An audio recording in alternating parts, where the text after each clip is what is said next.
नमस्कार. माय रेसिपीज मराठी या आपल्या यूट्यूब चॅनलवर तुमचे मनापासून खूप खूप स्वागत. तर आज मी बनवत आहे मुलांना आवडणारा मऊ लुसलुशीत जाळीदार आणि स्पॉन्जी असा रवा केक.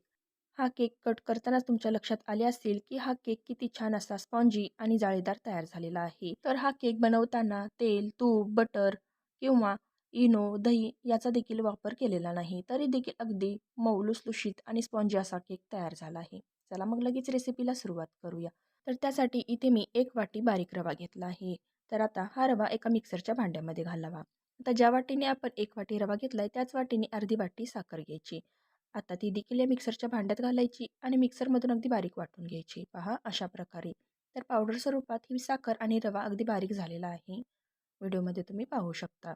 आता सेम त्याच वाटीने इथे 1 वाटी कोमट दूध घालायचे. तर दूध फार कडक किंवा अगदीच थंड असायला नको. तर बोट घातल्यानंतर अर्धा मिनिट बोट आपण या दुधामध्ये ठेवू शकू इतपत कोमट दूध घ्यायचे. ते देखील या मिक्सरमध्ये घालायचे आणि मिक्सरमधून फिरवून घ्यायचे. तर अशा प्रकारे हे मिश्रण तयार झालेले आहे. तयार केलेले हे मिश्रण आहे ते एका मोठ्या बाउलमध्ये काढून घेऊया. आता यावर झाकण ठेवावे आणि 10 मिनिटासाठी हा रवा भिजण्यासाठी ठेवून द्यायचा. तोपर्यंत इथे आपण काही पूर्वतयारी करून घेऊया. तर हा केक मी गॅसवरच बेक करून घेणार आहे. त्यासाठी इथे मी प्रीहीट होण्यासाठी एक जुनी कुकर ठेवलेली आहे आणि त्यामध्ये एक स्टँड ठेवून दिलेला आहे.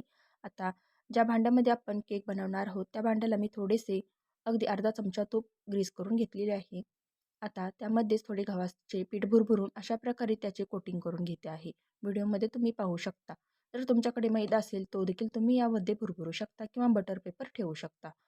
तर 10 मिनिटे झालेली आहेत आणि हे मिश्रण आपण झाकून ठेवले होते ते पूर्वीपेक्षा दाटसर झालेले तुम्हाला दिसत असेल. म्हणजे हा रवा छान असा दुधामध्ये भिजला गेलेला आहे.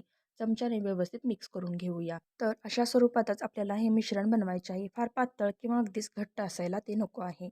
तर आता यामध्ये अर्धा चमचा मी व्हॅनिला इसेन्स घालत आहे आणि पुन्हा एकदा चमच्याने व्यवस्थित मिक्स करून घेते आहे.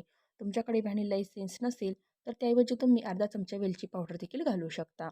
आता व्यवस्थित मिक्स करून घेतले आहे. आता लगेचच यामध्ये मी 1 चमचा बेकिंग पावडर आणि अर्धा चमचा बेकिंग सोडा घालत आहे. आता पुन्हा एकदा हे चमच्याने व्यवस्थित मिक्स करून घेऊया. बेकिंग पावडर आणि बेकिंग सोडा घातल्यानंतर हे मिश्रण थोडेसे फुलल्यासारखे आणि अगदी हलके होते. 1 ते 1.5 मिनिट हे व्यवस्थित एकसारखेच आपल्याला फेटून घ्यायचे आहे. तर आता हे मिश्रण पहा अशा प्रकारे छान असे फुलले गेलेले आहे आणि बेकिंग पावडर आणि सोडा देखील या मिश्रणामध्ये छान असा एकजीव झालेला आहे. आता लगेचच हे मिश्रण आपण या ग्रीस करून घेतलेल्या डब्यामध्ये घालूया. यावर तुमच्या आवडीनुसार तुम्ही ड्रायफ्रुट्सचे काप देखील घालू शकता. इथे मी काजू, बदाम, पिस्ता याचे अगदी बारीक बारीक तुकडे करून घातलेले आहेत. तर आता अशा प्रकारे 1-2 वेळा हा डबा आपण टॅप करून घेऊया आणि प्रीहीट करायला ठेवत असलेल्या कुकरमध्ये स्टँडवर हा डबा ठेवून द्यायचा आहे. आता यावर झाकण ठेवून 40 ते 45 मिनिटे बेक होण्यासाठी ठेवून द्यायचे आहे. तर आता 40 मिनिटे झालेली आहेत आणि यावरील मी झाकण काढून पाहते आहे.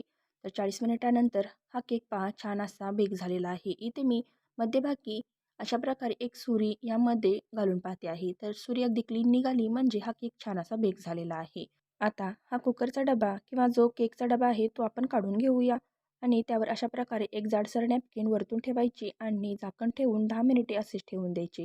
म्हणजे वाफेने हा केक छान असा मऊ लुसलुशीत तयार होतो. तो वरच्या बाजूने अजिबात वातड किंवा कडक होत नाही. तर 10 मिनिटानंतर पुन्हा यावरील ही नॅपकिन आणि ताट मी काढून घेते आहे आणि हा केक पहा अगदी पूर्णपणे थंड झालेला आहे. सुरुवातीला या डब्याच्या मी अशा प्रकारे सुरीने कडा सोडवून घेते आणि नंतर हा डबा अशा प्रकारे एका ताटावर मी उपडा करून घेते आहे आणि वरतून अशा प्रकारे टॅप करून हा डबा काढून घ्यायचा. आता हा केक मी सरळ करून घेतला आहे आणि पाहू शकता कडेने देखील याला जाळी अशी छान सुटलेली तुम्हाला दिसत असेल. तर अशा प्रकारे मऊ लुसलुशीत जाळीदार आणि स्पॉन्जी मुलांना आवडणारा घरच्या घरी बनवलेला कमी साहित्यात तयार झालेला पौष्टिक असा रवा केक तयार झालेला आहे. तर इथे तुम्हाला हा केक मी कट करून दाखवते आहे. यावरूनच तुमच्या लक्षात आले असेल की केक अगदी छान असा मऊ लुसलुशीत आणि स्पॉन्जी झालेला आहे. रेसिपी आवडली असेल तर लाईक, शेअर आणि सबस्क्राईब करायला विसरू नका. धन्यवाद.